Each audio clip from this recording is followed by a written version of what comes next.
मेरे साथ फरीदाबाद के केशव हैं। केशव उसी मेस में खाना खा रहे थे जहां पर अहमदाबाद में प्लेन क्रैश हुआ। केशव अहमदाबाद के बीजे मेडिकल कॉलेज से एमबीबीएस कर रहे हैं, सेकेंड ईयर के स्टूडेंट हैं। केशव से बात करते हैं। केशव, क्या कुछ हुआ था उस वक्त, आप क्या कर रहे थे उस वक्त? सर वो 1 से 2 का हमारा लंच टाइम होता है, तो सारे बच्चे अपने फ्रेंड्स के साथ हम सारे खाना खाने गए हुए थे। करीब 1:30 बजे हम मैस में पहुंचे थे सर। तो 1:38 पे बताते हैं ये इंसिडेंट हुआ है। हम खाना लेके जस्ट बैठे ही थे अपनी टेबल्स पे जब ये इंसिडेंट हुआ। तो काफ़ी एकदम से डर था, एकदम से कि हम तो बैठे ही थे अभी कि एकदम से हम सब कुछ सही था, हम बाहर से अंदर आए हैं बिल्डिंग में, एकदम से हमारे ऊपर दीवार और ये छत गिरने लगी। तो सर हमने अपना फेस और जो भी हम बचाने की कोशिश कर सकते हैं वो कवर करा। और क्या लगा उस वक्त, क्या हुआ है? सर सबसे पहले तो हमें सबसे पहले मैंने कुछ देर पहले ही बिल्कुल मैंने खिड़की में से देखा तो मुझे लगा शायद धूल भरी आंधी, एकदम से तूफान, फिर अर्थक्वेक है या फिर पाकिस्तान की कोई मिसाइल है हमें।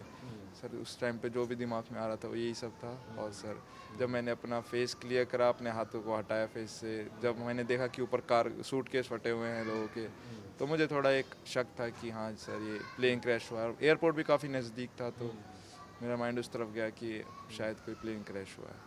अच्छा, तो ये आपके चोटें आई हैं हाथ में, सिर में और पैर में, ये किन हालात में आई, क्या कुछ हुआ था उस वक्त?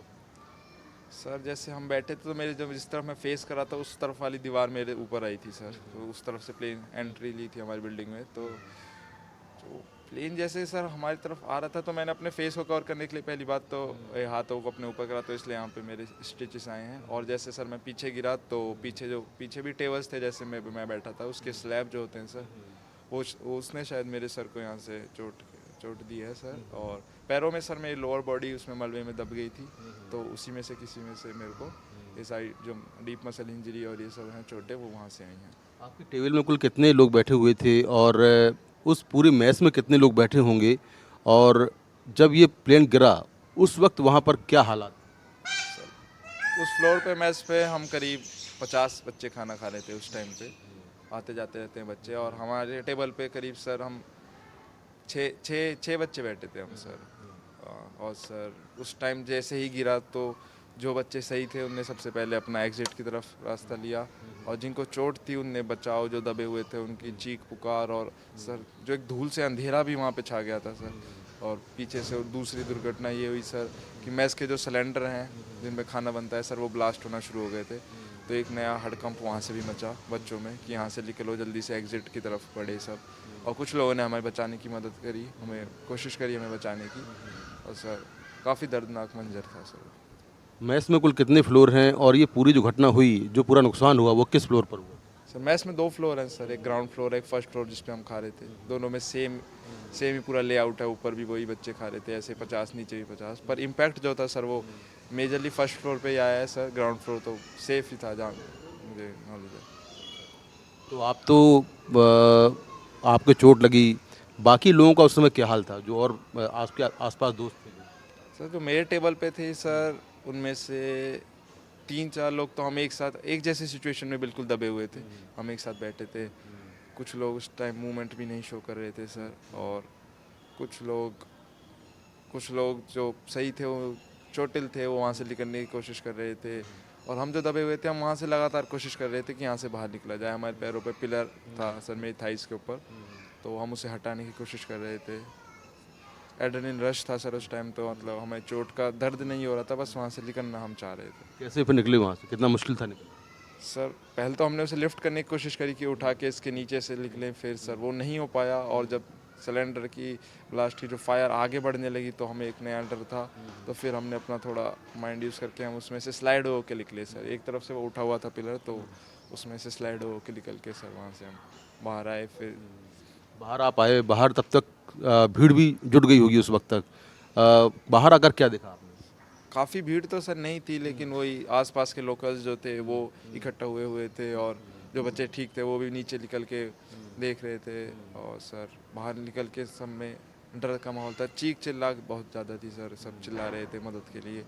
और बाहर निकल के सर फिर मैं अपनी स्कूटी की तरफ गया कि यहाँ से मुझे हॉस्पिटल जाना है।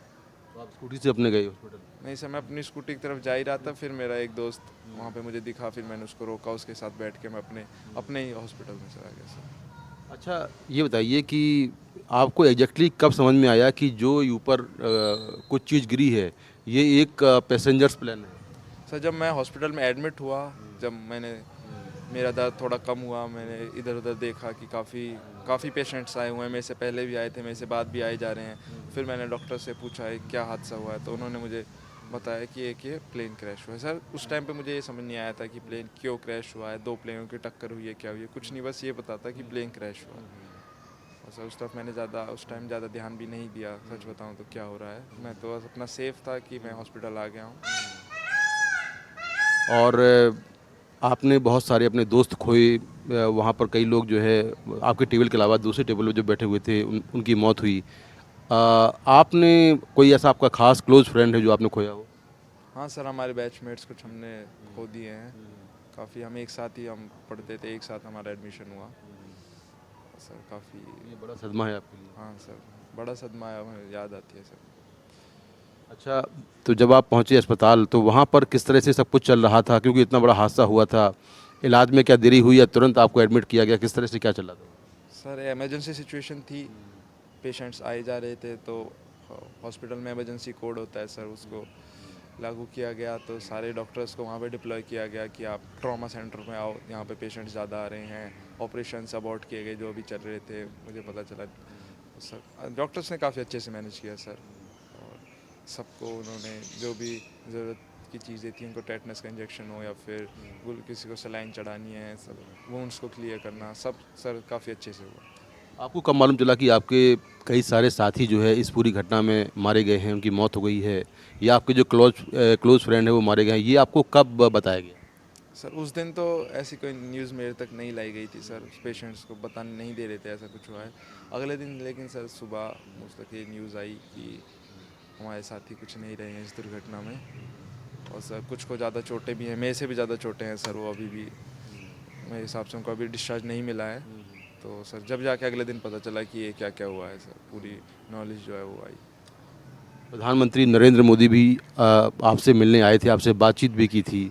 क्या उनके साथ में आपकी बातचीत हुई? उन्होंने आपसे क्या कहा, आपने उनसे क्या कहा?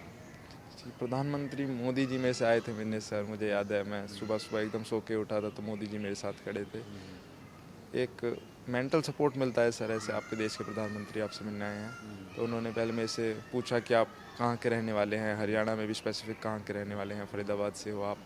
और सर फिर हमें बताया कि आपके पेरेंट्स क्या करते हैं, ऐसे एक कनेक्शन बनाने की कोशिश करी हमारे साथ। और कब कितने साल से आप यहाँ पे एमबीबीएस कर रहे हो, कहाँ रहते हो, कैसे सब कुछ मैनेज करते हो। फिर सर उन्होंने बोला आप तो डॉक्टर बनने वाले हैं, खुद डॉक्टर ही हैं आप, तो आपको सब पता ही है कितने दिन में आप सही हो जाओगे, और घबराने की ऐसी कोई ज़रूरत नहीं है, सरकार की तरफ से सारी मदद करी जाएंगी। आपने क्या कहा उनसे? सर मैंने उनका थैंक यू करा, उन्होंने पूछा कैसा फीडबैक मांगा, उन्होंने कैसा हॉस्पिटल ने सब मैनेज किया, तो मैंने बताया सर डॉक्टर्स ने काफ़ी अच्छे से मैनेज किया है पूरी सिचुएशन को, और रेस्क्यू टीम भी बहुत जल्दी, बताते हैं बहुत जल्दी पहुंची है। तो सर एक क्विक रिस्पांस रहा सर। अब आप धीमे धीमे ठीक हो रहे हैं, रिकवरी आपकी हो रही है, आपके पैर में चोट है, हाथों में है, सर में है, धीमे धीमे आप ठीक भी हो जाओगे। अब आप वापस अब जाओगे अपने कॉलेज में, एक बार फिर से उसी कॉलेज को ज्वाइन करना है, एक बार फिर उसी मेस में खाना खाना है। किस तरह की यादों को लेकर आप जाओगे और कितना मुश्किल होगा आपके लिए एक बार फिर से उस तरह की नॉर्मल लाइफ जीना, उसी मेस में बैठकर खाना?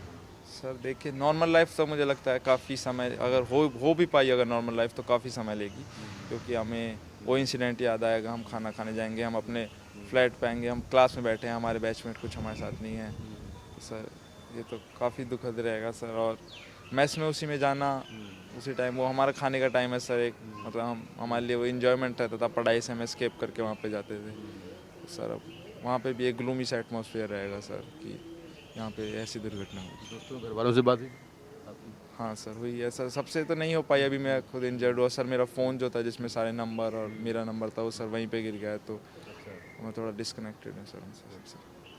तो केशव किस हादसे से गुजरे हैं और किस ट्रॉमा से गुजरे हैं आप समझ सकते हैं, और कई दोस्तों को खोया है इस पूरे हादसे में, और धीमे धीमे ठीक हो रहे हैं, और ठीक होकर अब एक बार फिर से उसी कॉलेज में जाएंगे और वहीं उसी मेस में बैठकर खाना खाएंगे। लेकिन अधूरा क्या होगा? अधूरा ये होगा कि इनके जो करीबी दोस्त थे, इनके साथी थे, वो इनके साथ में नहीं होंगे। फरीदाबाद से कैमरामैन मुकेश कुमार के साथ मैं मुकेश सिंह सेंगर, NDTV इंडिया।